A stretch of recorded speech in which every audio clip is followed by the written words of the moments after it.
I'd like to open this first afternoon session also by making a couple of comments about Plantinga.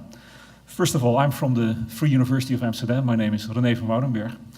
Many years ago, the university offered Plantinga an honorary degree, and the president of the university asked me to extend his greetings and to pay his respects to Plantinga, which I've done right now, although I do think Al is absent.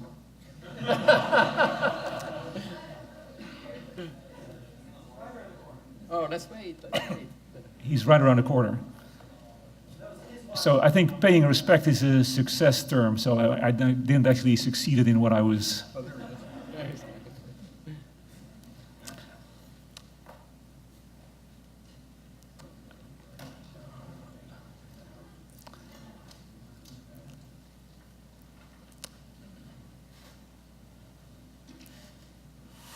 Hi, Al. I just paid the respects of the president of the university, of the Free University, to you. He asked me to extend his greetings and to congratulate on this very important occasion. I also like to express my deep gratitude to Plantinga for his brilliant and inspiring philosophical work, as well as for his manner of doing philosophy. And in many ways, he has been an important influence on my life, professionally as well as personally.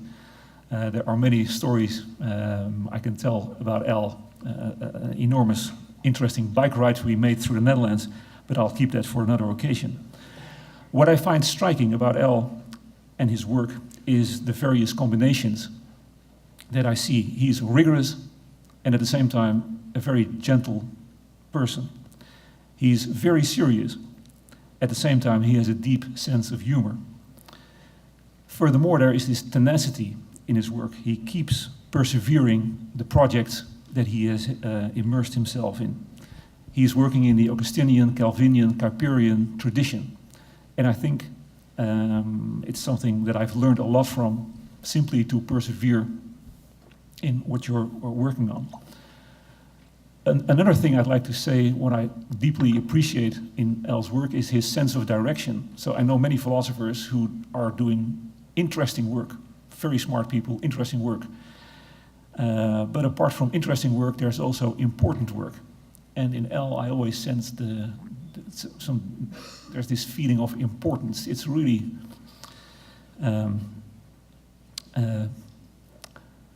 important topics that he's thinking about and writing on.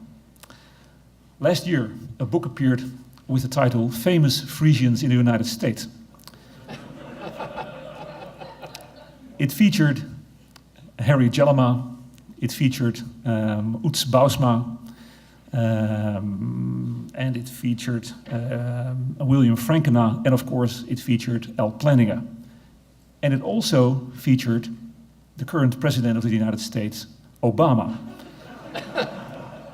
There's a small group of Frisians who is very enthusiastic about Frisian, and any success anywhere in the world is being traced back to Friesland. And the story is that Obama really comes from Obama, which is a Frisian name. The great-grandfather of the current president of the United States made it to Kenya, started a business there, and at the same time was somewhat loose in his many relationships with women there.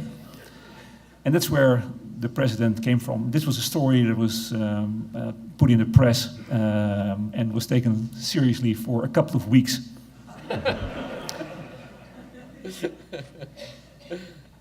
And then serious investigations of the sort that Trenton did into the works of Alvin Plantinga, as to what theses are most often defended, put that story into silence. This afternoon is the rock climbing session. Rick, Otte, and Bas van Frase, two of Al's rock climbing friends, are going to speak to us. And in a sense, it's also a Dutch session.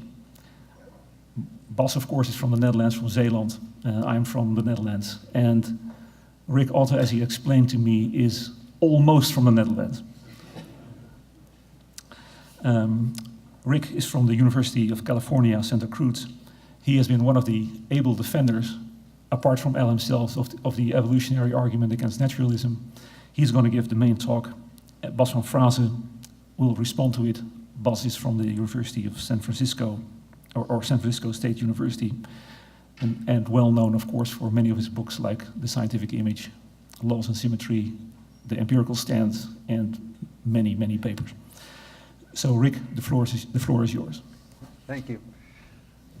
My first contact with Al Plantinga's work, I was a freshman or a sophomore in college, and I'd be studying, and a night janitor saw me reading philosophy and came up to me one day and said, "You really shouldn't read this stuff. You should read this book called God and Other Minds." And so he convinced me to buy it with my own money. So I bought God and Other Minds on the recommendation of this janitor. Couldn't understand any of it. But years later, I read it again, and I came to know Al when I was in graduate school. He taught me an awful lot about philosophy, how to be a philosopher, and he also, was, just helped me out a lot in life in general. He took it upon himself to teach me many lessons and build character. Not all was welcome, such as the time we ended up on top of a climb. It was getting dark, and I was certain we should try and go down. He thought it would build character if we shared a sleeping bag that night. All I can say is, if Al ever suggests building character in something like this, do whatever you can to get down the mountain. So anyway, it's not all that great. Okay, what I want to do today is talk about certain methodological assumptions that are commonly made in philosophy of religion that are not made when we form ordinary beliefs or when we assess scientific theories. And what I'm going to do is argue that these assumptions that we make in philosophy of religion should be rejected. And I'm also going to talk a little bit about evidence. And just for the purposes of this paper, when I talk about evidence, I'm going to think about it in a probabilistic framework. And basically, when I say that evidence, when something's evidence for a hypothesis, what I'm going to mean is that it raises the probability of the hypothesis. And this is a very intuitive sense of evidence. It would be very odd to say that we had some evidence for a hypothesis, yet the evidence lowered the probability of the hypothesis or was irrelevant. There's other senses of evidence, but we just won't have time to talk about those today. Well, in philosophy of religion, we find lots of arguments for various doctrines, or for and against religious belief or naturalism. But many of these share two basic methodological assumptions. And one assumption is that when you're assessing the relevance of evidence for a set of beliefs or a theory or a hypothesis, you don't look at the theory or the hypothesis as a whole. Instead, you look at the core of the theory, of the hypothesis, and see how the evidence is relevant to that core. So, for example, if we're looking at how evidence bears upon Christianity, instead of looking at Christianity, we look at the core of Christianity and see how the evidence affects the core.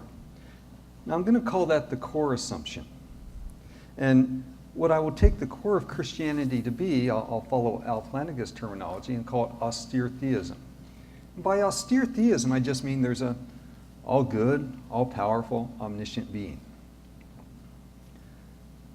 The second common assumption is that when we assess the probability of theories or beliefs, that is an objective matter. And there's a really close connection between these probabilities and what we should believe. So we're not interested in any Bayesian personal probabilities, but instead we look at objective or logical probabilities conditional on some evidence. And these probabilities are accessible by reason alone. They don't depend on our heart, our will, or our affections. And I'll call that the probabilistic assumption. Now, it's generally held that the rationality of holding a belief is dependent on these two assumptions, and I'll call that the standard view.